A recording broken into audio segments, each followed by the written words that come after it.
Imagine a shell fragment tearing through armor and the turret flying into the air with smoke. Inside, the propellant gases boil and people become prisoners of their machine. That moment is like a lightning strike when metal rips and flame bursts in the cramped volume. Often the crew is still alive, smelling burned oil, hearing the crunch of twisted metal and reaching for the hatch. But the space fills with hot air and seconds stretch like eternity. The people inside feel heat searing their skin, smoke cutting their eyes, and thoughts racing faster than the trajectory of the projectile. What happens to a T-90 crew after a hit? And why does a machine that seems invincible become a death trap?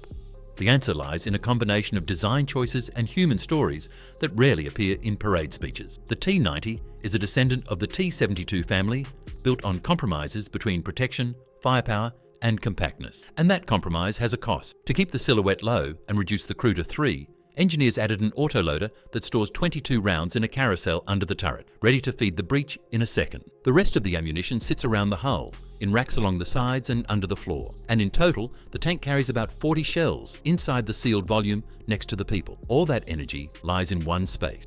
Can you imagine what happens if a hot fragment pierces the armor and hits one of those anti-armor cartridges? Western engineers put the ammunition in the turret bustle and fitted blowout panels through which an explosion vents outward and does not kill the crew. The American M1 Abrams uses this arrangement. In the T-90, as in the T-72, the ammunition is inside the living volume, so the pressure rises instantly and lifts the 40-ton turret off the ring. This phenomenon has been called a jack-in-the-box, but for those inside it is no joke. The blast wave throws the turret upward like a genie from a bottle, leaving the hull without a roof. The explanation is simple. The loader requires the rounds to sit below, so when a penetrator arrives, all the propellant ignites in fractions of a second. Think of a javelin missile diving from above and striking the roof of the turret where the armor is only a few centimeters. It punches through the lid, detonates the ammunition, and instantly turns the compartment into a giant torch. The same thing happens with rocket-propelled grenades and artillery submunition, because the roof and rear plates of the T-90 are thinner than the side armor. Inside the tank, there is no safe place. The driver sits in a narrow slot at the front, surrounded by gearbox wheels and control rod, with almost a meter to the hatch. But in an explosion,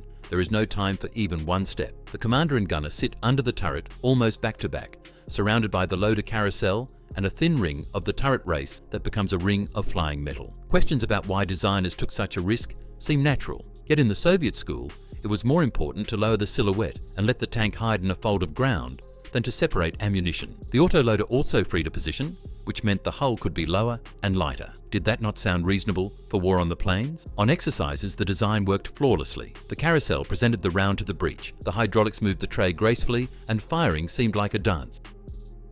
But in combat, the shells and propellant charges often lay loose. Crews stacked extra rounds on the floor or near the seats to save seconds of reload, and any hit turned them into spark. Early T-72 models did not even have spore liners, and fragments of pierced armor flew through the compartment like a metal shower, cutting instruments, hoses, and people. In the T-90 liners and padded mats were added, but they only help against glancing hits. When the ammunition explodes, no fabric saves you. Analysts note that the internal volume of the T-90 is smaller than that of modern Western tank, and every component stands close to another. In the tight space, people tire faster and make mistakes. When a fire starts, the temperature inside rises to hundreds of degrees in a second, and the air becomes a mix of fumes and propellant gases, rushing out through hatches that sometimes jam. How do the stories appear of turrets flying away? When the hull is penetrated, it often damages not only the round, but also the hydraulic drives, fuel lines, and batteries, and all this ignites, creating extra flame. The air expands, and the turret, lacking secure bolts, flies off, spinning, leaving a jagged ring of steel on the hull. Think of the footage from Syria and Ukraine,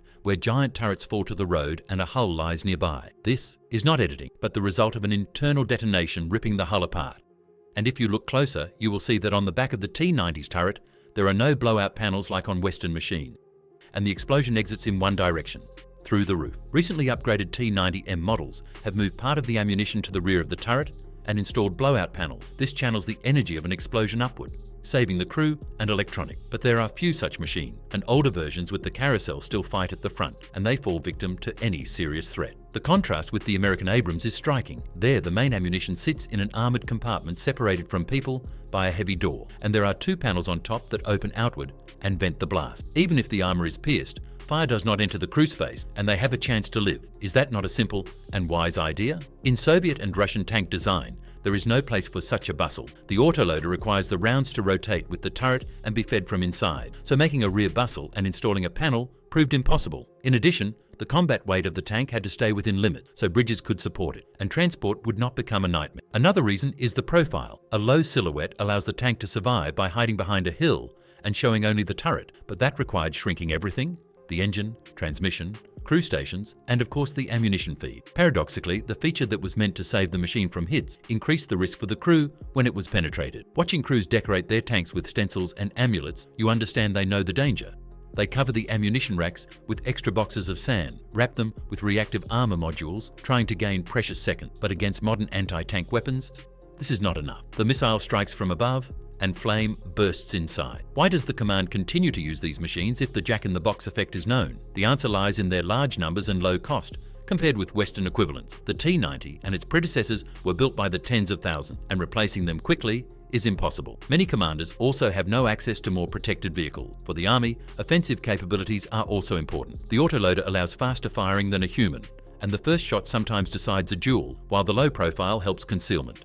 Engineers believed that in modern war, initiative mattered more and that improving survivability was a question for future upgrades that are already partly realised in new versions. Nevertheless, every driver and gunner knows the rule. Keep the hatch ajar in danger zones, do not place spare rounds under the feet, watch the hydraulic lines and fuel hoses. They stick failure diagrams on the ceiling and train to exit the machine because practicing evacuation is as important as shooting. If a hit occurs, they must immediately shut down the engine and activate the fire suppression system, which sprays extinguisher into the engine bay and the carousel. But often the strike is so strong that the electronics fail, and they have to act by hand with almost no time. In such cases, only a miracle saves them. If the penetration pierced one of the fuel tanks but did not touch the ammunition, the crew may have time to climb out and seek cover, leaving the machine to burn. They hear the hiss of burning fuel, feel heat on their backs, and know that each breath could be their last. Could you keep your composure in that moment? Sometimes the turret rotates uncontrollably, sensors triggered by the hit give false signals, and the turret spins like a disco head, preventing the crew from getting out. Electronics that were meant to make aiming easier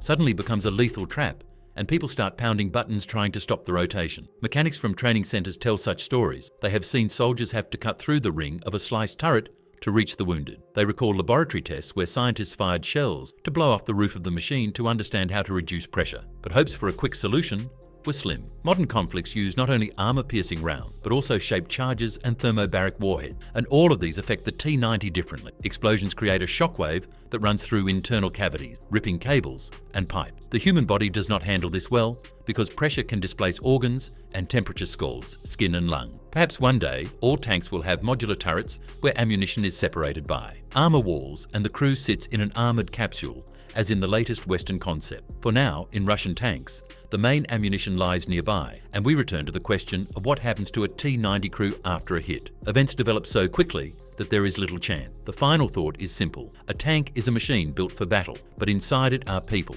and every design choice affects their fate. When discussing armor, caliber, and speed, do not forget those inside, and remember that the history of wars is a history of people, not just machines.